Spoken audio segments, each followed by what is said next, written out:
Hello students, कैसे हैं आप सब। आशा करती हूँ आप अच्छे होंगे और अच्छे से अपनी पढ़ाई कर रहे होंगे। मैं मोनिका रावत आपका स्वागत करती हूँ आईसीटी वर्चुअल क्लासरूम देहरादून में। बच्चों, आज हम क्लास 12th का जो आपका सब्जेक्ट है फिजिक्स, उसका चैप्टर रे ऑप्टिक्स को कंटिन्यू करेंगे। तो बच्चों, पिछले लेक्चर में हमने जो है जो आपका मिरर फॉर्मूला है इसे हमने पढ़ा था। हमने मिरर फॉर्मूला को डिराइव किया था आपके कॉन्केव मिरर के लिए। आज हम कॉन्वेक्स मिरर के लिए इस फॉर्मूला को डिराइव करेंगे। ठीक है, तो बच्चों हम मान लेते हैं कि हमारे पास एक उत्तल दर्पण है, यानी कॉन्वेक्स मिरर है। ठीक है, आपका एक कॉन्वेक्स मिरर है। अब हम ये मान लेते हैं कि कोई किरण जो है वो अनंत दूरी से आ रही है, और ये किरण जो है अनंत दूरी से आ रही है, तो इसलिए क्या है, ये जो किरणें होंगी वो समानांतर होंगी।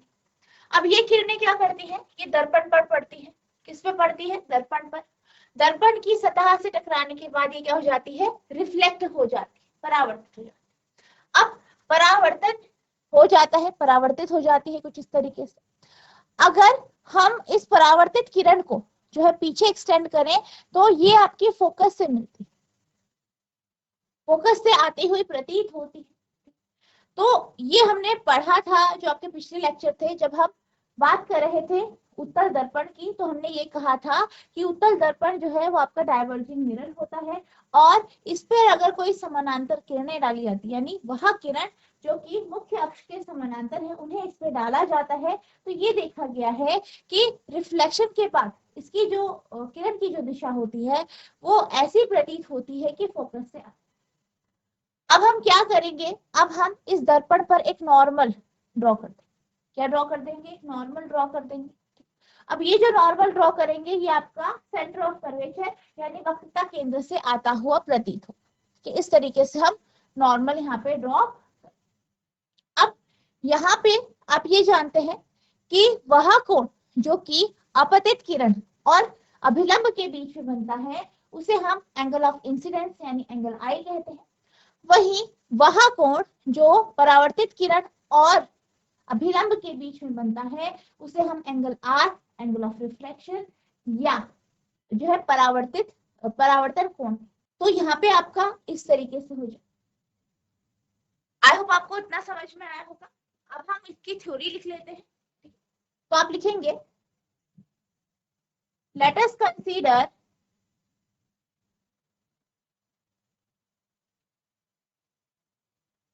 a ray of light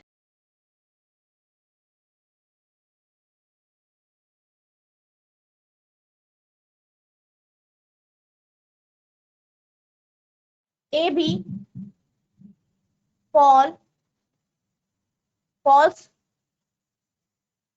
on the mirror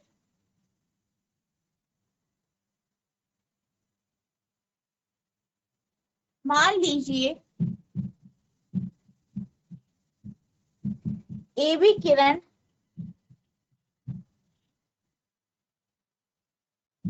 दर्पण पर B बिंदु पर पड़ती है। ठीक है, एंड और क्या मान लें, लेट NC भी नॉर्मल। और क्या है, NC क्या है, NC अभिलंब है। ठीक है, तो क्या होगा आपका अगर NC अभिलंब है तो आपका, ठीक है, हम मान लेते हैं angle ABN equals to I। ठीक है, ठीक है, और क्या होगा आपका, and angle DBN equals to R। ठीक है, angle ABN equals to I हो जाएगा और angle DBN equals to R। ये आपका अभिलंब है, एंगल I हो गया और ये आपका एंगल R हो। ठीक है, इतना हमें पता है, आप साथ साथ नोट करते रहेंगे। ठीक है, अब हम क्या मान लेते हैं, अब हमने क्या पढ़ा है, हमने ये पढ़ा है कि एंगल I बराबर एंगल R के होता है। एंगल I बराबर एंगल R के होता है, ठीक है, दूसरे नियम से। तो आप लिखेंगे from second law of reflection, यानी परावर्तन के दूसरे नियम से हमें क्या पता है, एंगल आई बराबर होता है एंगल आर के। एंगल आई और एंगल आर क्या होंगे, आपस में बराबर होंगे। इसका अर्थ क्या है, इसका अर्थ है कि एंगल ए बी एन बराबर हो जाएगा आपका डी बी एन। ठीक है,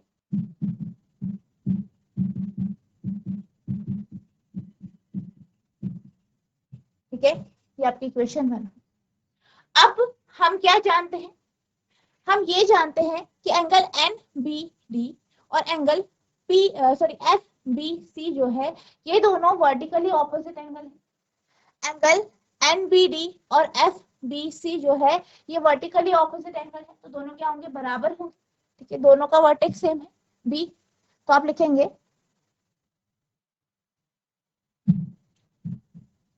also angle N B D equals to, या डी एन बी, ठीक है, डी बी एन ही ले लेते हैं,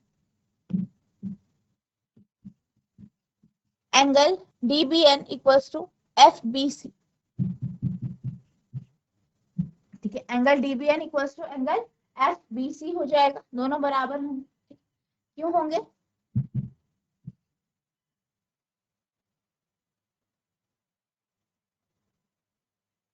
वर्टिकली ऑपोजिट एंगल्स।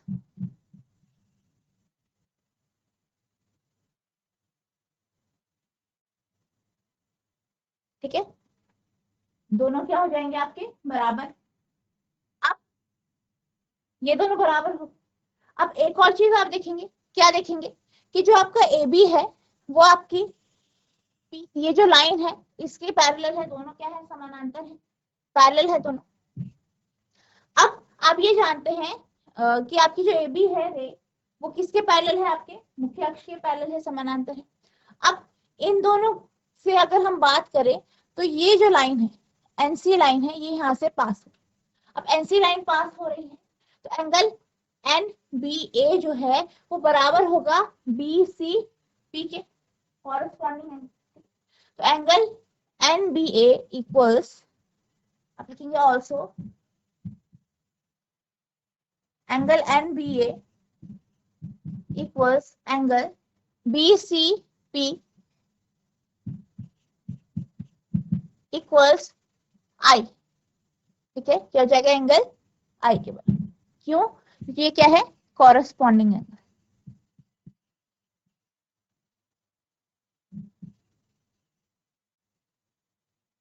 क्या है ये, कॉरेस्पॉन्डिंग एंगल। ठीक है, तो हमारे पास क्या आ गया कि angle D B N equals to F B C R के बराबर, और angle N B A equals to angle B C P I के बराबर।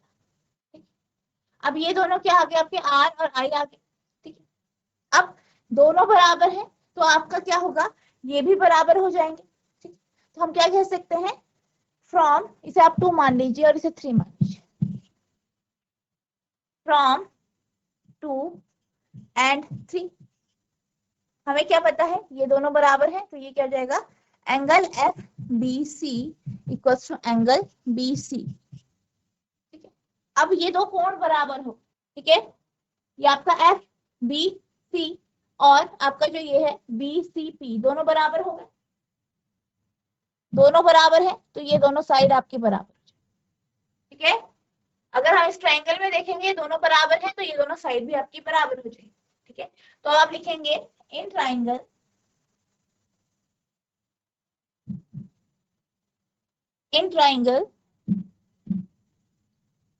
F B C,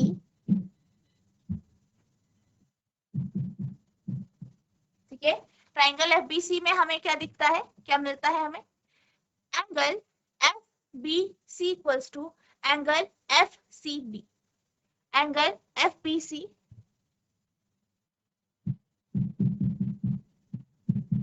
angle F C B. ठीक है, दोनों बराबर है। अब ये दोनों बराबर है, इसका मतलब क्या है, इसका मतलब ये है कि जो आपकी साइड है, कौन सी साइड, एफ बी और एफ सी दोनों बराबर है।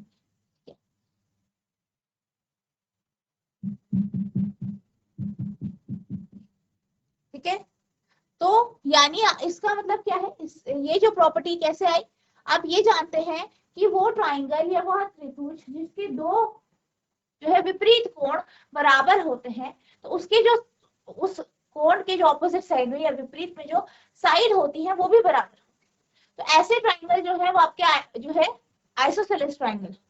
ठीक है, तो यहाँ पे आपका एफ बी बराबर हो जाएगा एफ सी। ठीक है, तो आप इसे मानेंगे चौथी इक्वेशन,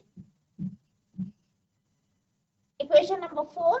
ओके, अब हम क्या करेंगे, अब हम एक और चीज जानते हैं, क्या जानते हैं,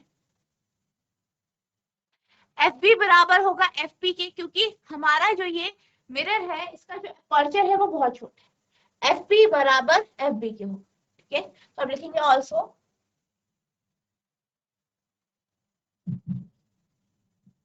एफ पी बराबर होगा एफ बी के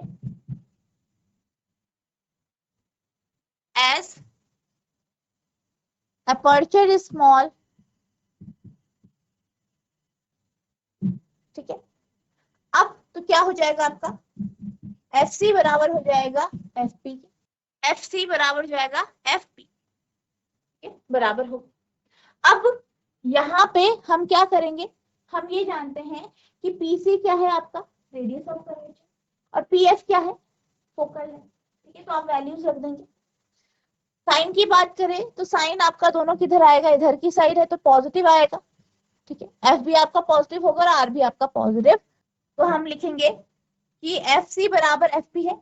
और क्या है, और हम क्या जानते हैं, और हम ये जानते हैं कि जो पीसी है बराबर हो जाता है आपका F C plus F P, F C plus F P. और हम क्या जानते हैं, ऑल्सो हम क्या जानते हैं,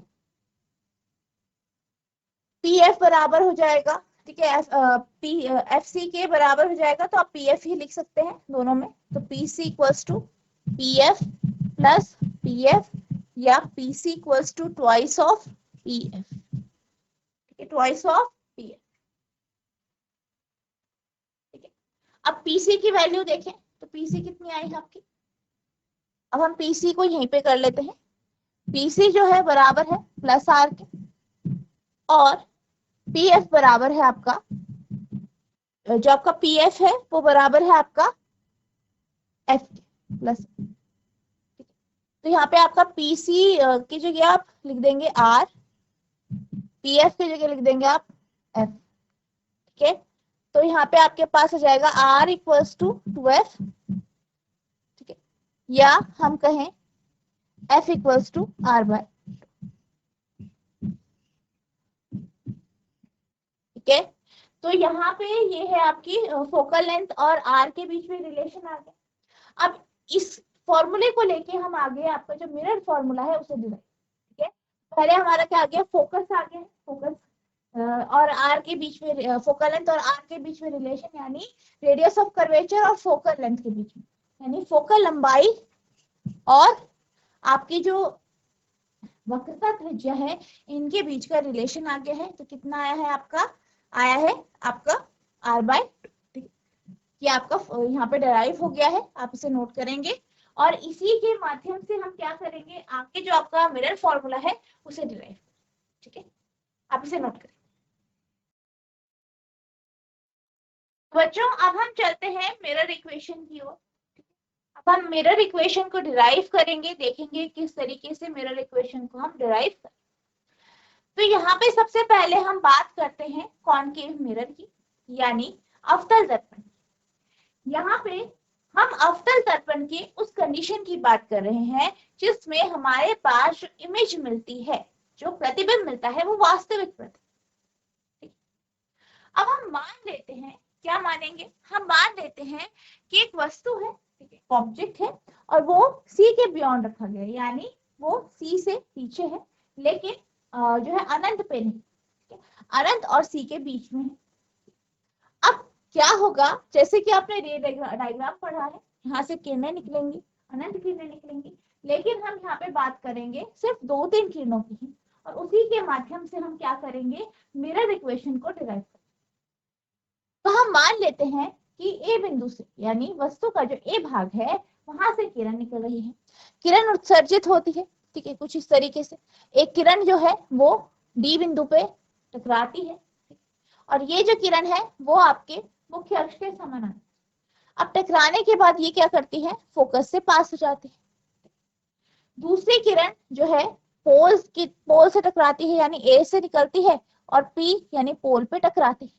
टकराने के बाद वो क्या होती है, वो वापस चल जाती है। अब इस कंडीशन में, ये आपने जो है क्लास 10th में रे डायग्राम पढ़ा था, और आप ये जानते हैं कि इस कंडीशन में क्या होता है कि जो आपकी इंसिडेंट रे है, यानी एपी जो किरण है, वो जो एंगल बनाएगी ये जो आपका मुख्य अक्ष के साथ है, वो बराबर होगा जो है जो आर एंगल है, यानी ये दोनों एंगल, यानी ये वाला एंगल और ये वाला एंगल, ये एंगल आई हो गया, ये आर हो गया, दोनों बराबर होते हैं इसका।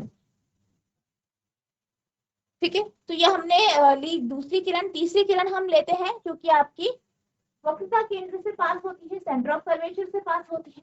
और आप ये जानते हैं कि जब ये सेंटर ऑफ कर्वेचर से पास होती है, तो ये जो है कॉन्केव मिरर के लिए, अवतल दर्पण के लिए एक जो है एक जो है आपकी नॉर्मल का काम करती है, इसलिए जिस पथ से ये आती है उसी पथ से ये वापस चली। तो यहाँ पे हम 3 किरण लेंगे, ठीक है, एक समानांतर लेंगे मुख्य अक्ष के, दूसरा वह किरण जो मुख्य अक्ष के साथ एक एंगल बनाते हुए जो है पड़ रही, तीसरा जो सी से पास। ठीक है, तो ये आपका कुछ इस तरीके से डायग्राम। अब हम इसकी थ्योरी लिखेंगे, ठीक है, तो आप लिखेंगे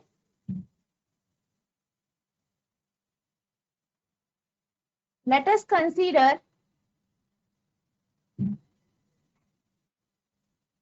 an object AB placed beyond C. मान लीजिए एक वस्तु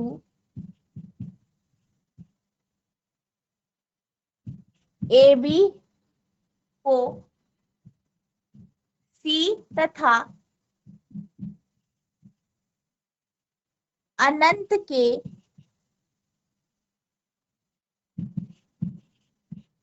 बीच में रखा जाता है। Now free rays are emitted from point A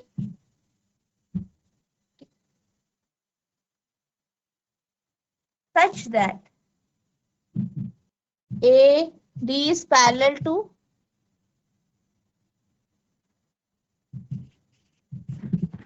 principal axis. 3 किरणें ए बिंदु से उत्सर्जित होती है,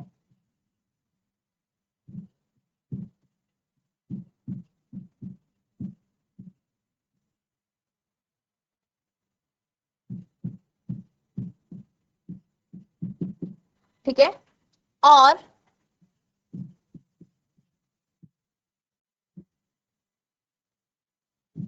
किरण AD मुख्य अक्ष के समानांतर है।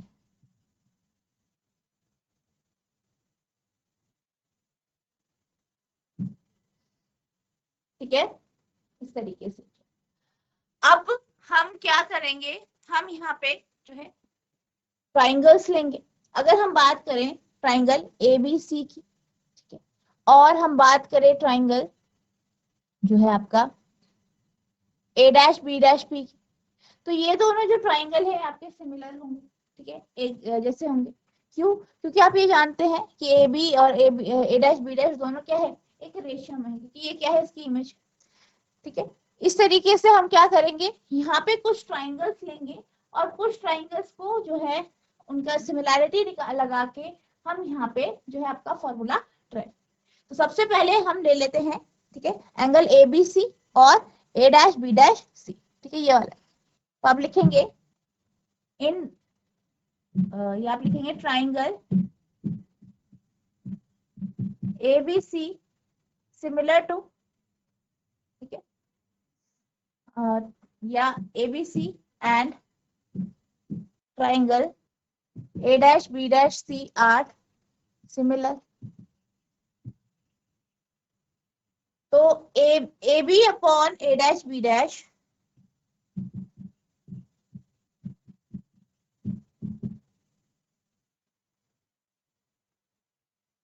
ये बराबर हो जाएगा B C upon B dash C,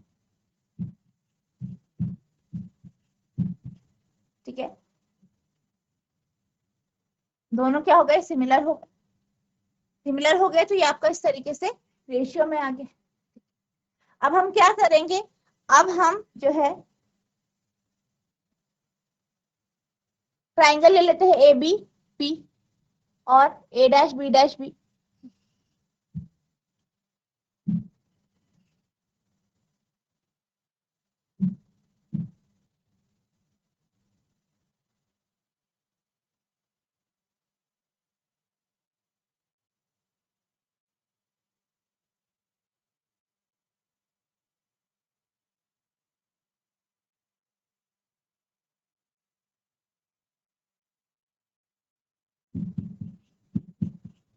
ठीक है, तो ये भी क्या है, सिमिलर है।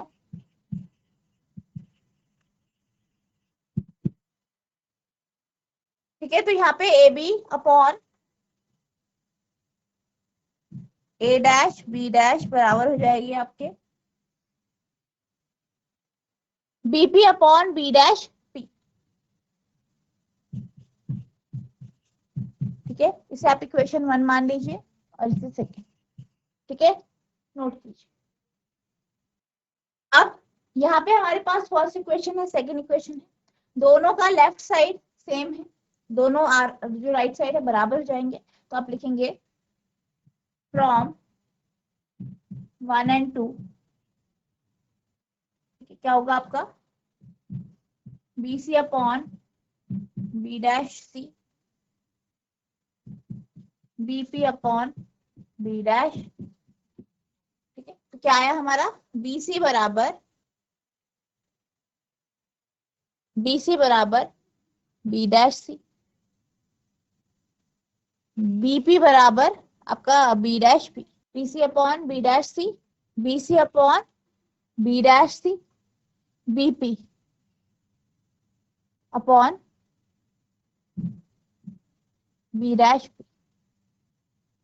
अब हम क्या करेंगे, अब यहाँ पे आपको कुछ चीजें आपको ध्यान पे क्या रखना है, ध्यान, यहाँ पे आपकी क्या है, ऑब्जेक्ट है, ठीक है, वस्तु है।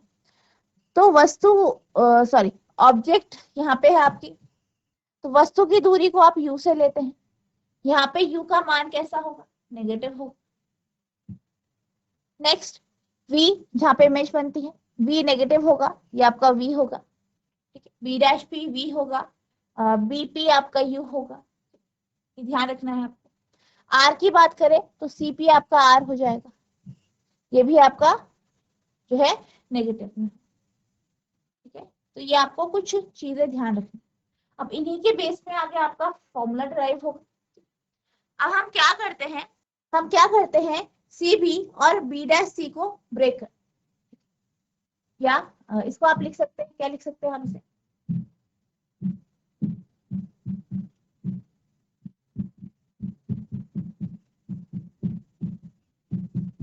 सी बी और सी बी डैश की अगर हम बात करें, सी बी और सी B dash,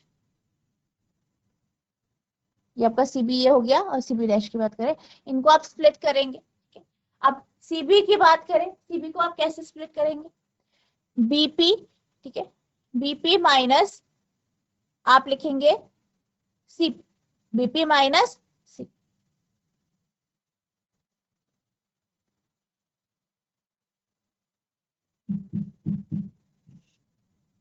CB dash C B dash, ठीक है।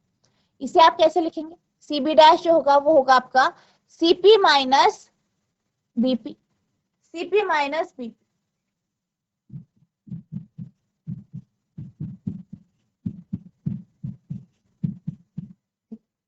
अब हम इनकी वैल्यूज रख देंगे, ठीक है। तो आपका बीपी, अब हम क्या करेंगे, हमने सारी वैल्यूज रख दी, ठीक है। अब ये वैल्यूज रख दी है, अब हम इनकी जो है वैल्यूज यहाँ पे रख देंगे। तो हम क्या क्या जानते हैं, हम क्या क्या क्या देखा हमने यहाँ पे, हमने देखा कि जो आपकी बी डैश पी है वो माइनस वी है, बी डैश पी माइनस, ठीक है, CP minus R, CP minus are,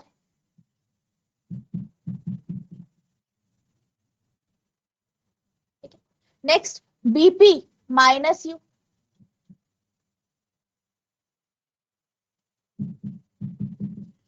values रखेंगे, बीपी माइनस यू आएगा, माइनस सीपी कितना है आर, यानी माइनस आर, सीपी कितना है आपका minus R, minus B dash P minus V equals to BP जो है माइनस यू है, बी डैश पी जो है माइनस पी, ठीक है।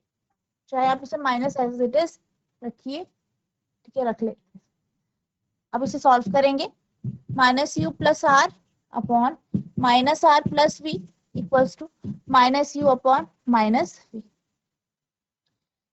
U V minus R V equals to U R minus U V, ठीक है। इन दोनों को एक साइड रख लेंगे, तो आपका आ जाएगा U R plus V R equals to U V, ये इधर आ जाएगा प्लस यू, तो U R plus V R equals to twice of U V. अब हम इसे जो है यू वी आर से डिवाइड कर देंगे पूरे, तो आप लिखेंगे इस इक्वेशन, मान लीजिए आप तीसरी इक्वेशन, तो आप लिखेंगे डिवाइडिंग 3 बाय